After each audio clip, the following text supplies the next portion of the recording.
Assalamualaikum warahmatullahi wabarakatuh. Perkenalkan, nama saya Adelia Alif Gita.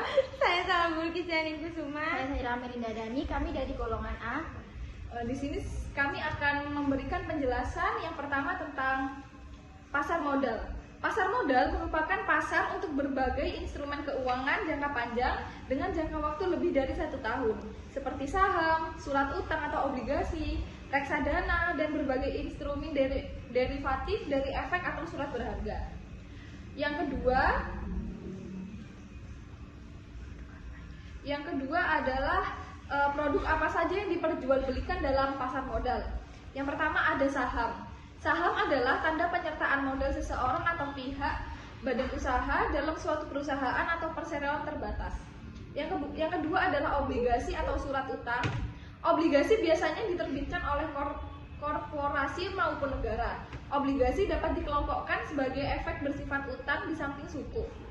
Yang ketiga adalah reksadana. Reksadana adalah wadah yang dipergunakan untuk menghimpun dana dari masyarakat pemodal untuk selanjutnya diinvestasikan dalam portofolio efek oleh manajer investasi. Dan yang terakhir adalah Exchange Traded Fund atau ETF. ETF merupakan penggabungan antara unsur reksadana dalam hal pengelolaan dana dengan mekanisme saham dalam hal transaksi jual maupun beli. Kemudian ada penjelasan tentang bearish dan bullish. Yang pertama, bearish adalah suatu kondisi di mana pasar saham sedang mengalami tren turun atau melemah.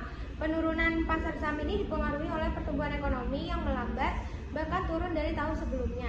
Kemudian ada bullish. Bullish merupakan suatu kondisi di mana pasar saham sedang mengalami tren naik atau menguat.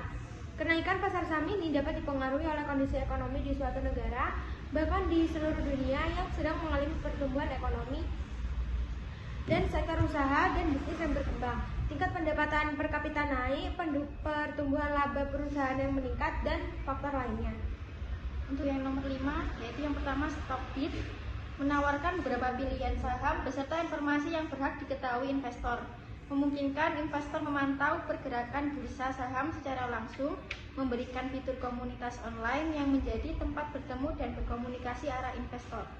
Yang kedua ada RTI Bisnis, yaitu data yang disajikan termasuk profil, laporan pemasukan, aliran keuangan, dan lain-lain bisa digunakan pemula sebagai pertimbangan untuk menentukan perusahaan untuk dijadikan tempat investasi.